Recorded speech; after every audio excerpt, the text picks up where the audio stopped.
नमस्कार, दीप्स किचन मराठीमध्ये मी दीपाली आपलं मनापासून स्वागत करते। चला तर मग आजच्या आपल्या रेसिपीला सुरुवात करूयात। आज मी तुम्हाला नाश्त्यासाठी उन्हाळा स्पेशल काकडीचं धिरडं कसं करायचं ते दाखवणार आहे। तर त्यासाठी आपल्याला काय साहित्य लागणार आहे ते आपण पाहूयात। मी इथे 2 काकडी घेतलेले, काकडीची सालं काढून काकडी किसून घेतलेली आहे। 1 वाटी रवा, अर्धी वाटी तांदळाचं पीठ, अर्धी वाटी दही, दही नसेल तर 1 वाटी ताक घेतलं तरीही चालेल।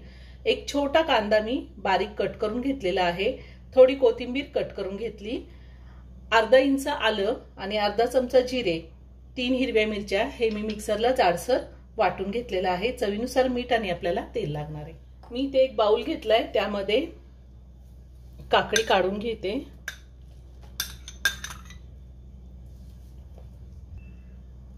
त्यातच आपल्याला रवा घालायचा आहे, तांदळाचं पीठ घालायचंय। मी रवा बारीक घेतलाय, तुम्ही रवा जाड घेतला तरीही चालेल। कांदा एकदम बारीक चिरून घ्यायचा आहे, तुम्हाला जर कांदा घालायचा नसेल नाही घातला तरीही चालेल। कोथिंबीर, हिरवी मिरची, आलं आणि जिऱ्याचा ठेचा।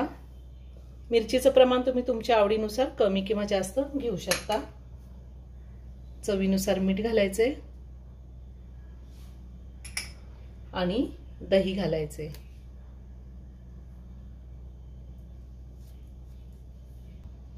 आपण आधी हे सगळं व्यवस्थित मिक्स करून घेऊया।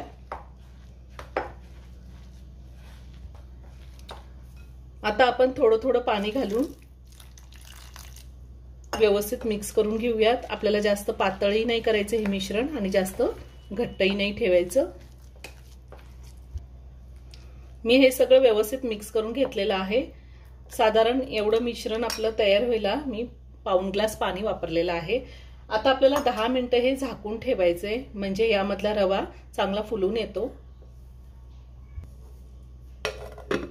10 मिनिटं झालेली आहे।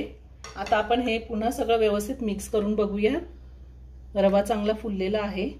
आता आपण धिरडं तयार करून घेऊया। मी गॅसवर तवा ठेवलाय, तव्याला थोडं तेल लावून घेऊया।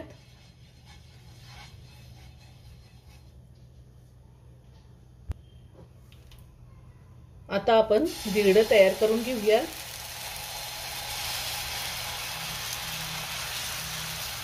सगळं व्यवस्थित आपण पसरून घ्यायचं एकसारखं।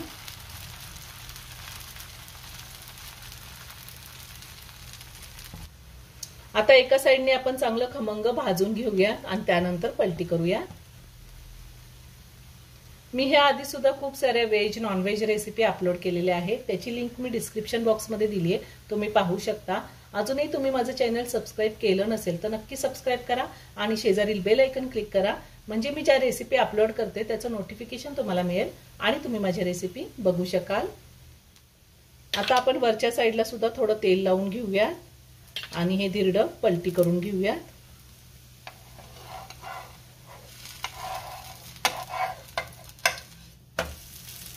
खालच्या साईडने छान खरपूस भाजले, आता दुसऱ्या साईडने सुद्धा भाजून घेऊया।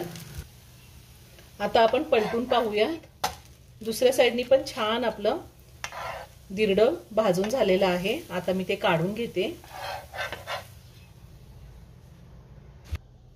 अजून एक धिरडं आपण करून घेऊया। पुन्हा मी थोडंसं तेल लावलंय आणि हे मिश्रण थोडं चमच्याने हलवून घ्यायचंय आणि त्यानंतर तव्यावरती घालायचे। हे धिरडं खूप छान होतं, झटपट होतं, नाश्त्यासाठी किंवा मुलांच्या टिफिनसाठी सुद्धा आपण देऊ शकतो।